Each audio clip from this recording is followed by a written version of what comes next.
आज की वीडियो है कि हमने पिछली वीडियो में देखा था कि हमने आईपीओ पढ़ लिया, ठीक है। और पिछली वीडियो में मैंने बताया भी था आपको कि भाई हम अगली वीडियो में शेयर और स्टॉक इनके बीच का फर्क पता कि शेयर क्या होता है, स्टॉक क्या, ठीक है। तो जैसे ही आप शेयर मार्केट, अब आपको ये पता चल गया ना कि भाई कोई कंपनी शेयर मार्केट में लिस्टेड कैसे होता है, पता चल गया या नहीं चला? बताओ भाई। आईपीओ के थ्रू जब किसी कंपनी का आईपीओ होता है, आईपीओ लिस्ट होता है, उसके बाद वो कंपनी शेयर मार्केट में आ जाती है, ठीक है। ये पता चल गया आपको। अब हम बात करते हैं किसी शेयर को कैसे चुने। तो जैसे हमने आईपीओ को चुना वैसे ही हम किसी शेयर को चुने, ठीक है। जैसे मान लो एबीसी कंपनी का कोई शेयर है, आपको वो शेयर लेना है, तो उससे पहले कंपनी के बारे में बातें पता करनी, कंपनी कैसी है, क्या काम करती है, उसके ऊपर दायित्व कितने हैं, उसके ऊपर कर्जा कितना है, फलानी ढिमकानी, ये सारी, ठीक है। ऐसे ही हम किसी शेयर को चुनते। अब बात आती है, बहुत सी बार आपने सुना होगा कि शेयर मार्केट और कोई बोलता है स्टॉक मार्केट, ठीक है, स्टॉक मार्केट। तो इन दोनों में फर्क क्या है? तो देखिए, शेयर मार्केट, शेयर जो होते हैं वो एक कंपनी का होता है। मान लो एक कंपनी है एबीसी, ठीक, जो इसका शेयर होगा वो कहलाता है शेयर। और ऐसे कंपनियां एबीसी, सीवीए, मान लो ऐसे जो कंपनियां मिलती हैं वो सारी कंपनियां मिलके और इनका जब एक शेयर उसको बोलते हैं स्टॉक, ठीक है। ऐसा समझ, किसी एक कंपनी का अगर आप शेयर खरीदते हो उसको शेयर बोलते हैं। काफी कंपनियां मिलके और फिर जो बनता है, वैसे ही इसको इंडेक्स बोलते हैं, इंडेक्स। और इंडेक्स से जो चीजें खरीदी जाती है, जो शेयर खरीदा जाएगा, वो कहलाता है स्टॉक। अब आपको एक उदाहरण देता हूँ, उदाहरण से हो सकता है और अच्छी तरीके से समझ जाओ।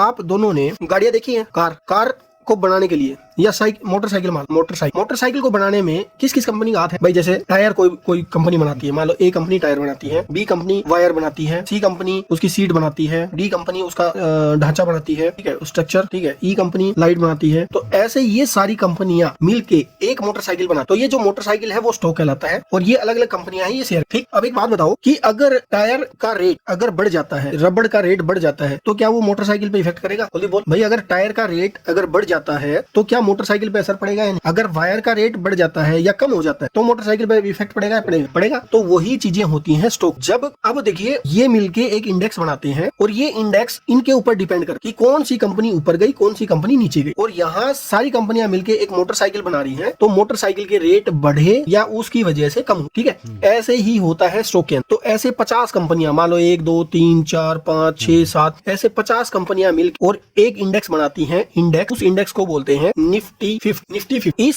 निफ्टी 50 में, इस इंडेक्स में जो इंडिया की टॉप 50 कंपनियां हैं वो इंक्लूड होती है। अगर किसी भी कंपनी का रेट ऊपर गया या रेट नीचे आया किसी भी कंपनी का, तो वो यहाँ इफेक्ट करेगा, ठीक। ऐसे ही बैंक, 12 बैंक हैं हमारे इंडिया में, 12 बैंक। ये 12 के 12 बैंक मिलके एक इंडेक्स बनाते हैं जिसको बोलते हैं बैंक निफ्टी, ठीक है। तो ऐसे करके बहुत सारे इंडेक्स हैं स्टॉक मार्केट, बहुत सारे इंडेक्स होते हैं। अब आपका अगला क्वेश्चन, अगर आपको नहीं पता है तो मैं बताता हूँ अगला क्वेश्चन। क्या किसी इंडेक्स में, जैसे मान लो ये इंडेक्स है, किसी इंडेक्स में जो कंपनियां आ चुकी 1 2 3 4 5 6 7 ऐसे जो 50 कंपनियां आ, क्या ये हमेशा रहेंगी इस इंडेक्स जो निफ्टी 50 बोल, क्या हमेशा रहेंगी? तो इसका आंसर है नहीं। जो कंपनी इस क्राइटेरिया को पूरा करेगी वो 50 कंपनियां रहेंगी इसमें। अगर कोई कंपनी उस क्राइटेरिया से बाहर चली जाती है, उसको ये इंडेक्स बाहर कर दे, फिर अगली कोई कंपनी आए, ठीक है। यहाँ रहेंगी 50 कंपनियां ही, और वो जो टॉप कंपनियां वो यहाँ रहेंगी इस इंडेक्स निफ्टी 50। लेकिन जो बैंक निफ्टी होता है ना, बैंक निफ्टी, यहाँ अपने पास 12 बैंक। अब ये जो बैंक होते हैं ना, तो देखिए, किसी बैंक के अंदर बिजनेस अच्छा हुआ, किसी बैंक के अंदर बिजनेस कम, तो वो जो ये 12 बैंक हैं, इन सब का एक वैल्यू यहाँ आती है, और वो निफ्टी 50 बैंक निफ्टी को इफेक्ट की। बैंक निफ्टी का रेट ऊपर गया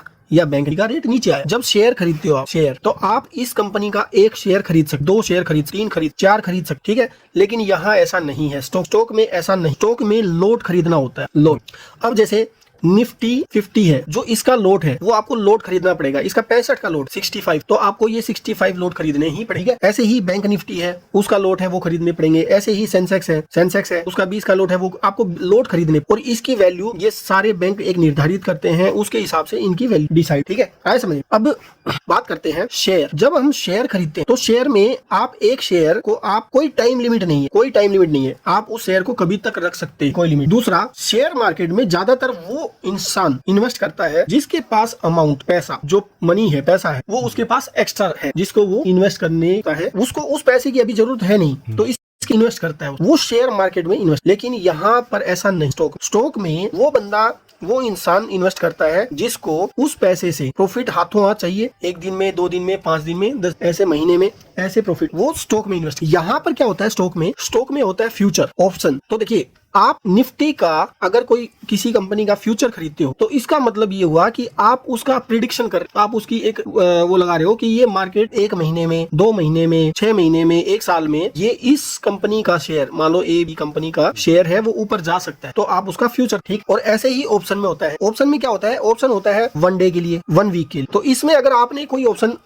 ऑप्शन खरीदा तो वो ऑप्शन आपका 1 दिन में खत्म हो जाएगा, चाहे वो आपका शेयर, आपका स्टॉक ऊपर जाए या नीचे जाए। अगर मान लो आपने कोई 100 रुपए की यहाँ कोई स्टॉक खरीदी, इंडेक्स में काम किया, अब वो हो सकता है 1 दिन में ऊपर जा सकता है और हो सकता है वो 1 दिन में नीचे आ सकता है। तो वहां आपको ये 1 दिन में ट्रेड करना ही होगा, चाहे आपको प्रॉफिट हो या फिर लॉस, ठीक है। यहाँ पर बहुत सारी चीजें हैं ऑप्शन के अंदर बहुत सारी, इसमें टाइम डिके हो, टाइम लिमिट हो। जैसे जैसे आपका टाइम खत्म होता जाएगा वैसे वैसे आपके जो स्टॉक लिया है आपने, जो इंडेक्स में ट्रेड, उसकी वैल्यू कम, चाहे आपका मार्केट ऊपर चला जाए लेकिन वो आपको वैल्यू नहीं। अब एक उदाहरण देता हूँ, आपने टमाटर खरीदा, ठीक है, 1 किलो टमाटर खरीदा है। अब वो टमाटर पहले से ही लग रहा था कि गले सड़े हैं, गले हुए हैं, या मान लो ज्यादा पक गया, ज्यादा पका हुआ, ठीक है। आपको पता है वो 1 दिन चलेगा, तो या तो आप इस टमाटर को बेच दो, भाई आपने जो लिया है वो ट्रेड करने के लिए लिया है, तो या तो आप इसको बेच दो। अगर आप इसको रखोगे तो ये सारा का सारा टमाटर 1 दिन में खराब होगा। अगर आपका कहीं मौका मिलता है कि आपने 5 रुपए केजी में ये टमाटर खरीदे हैं, तो आप कोशिश करो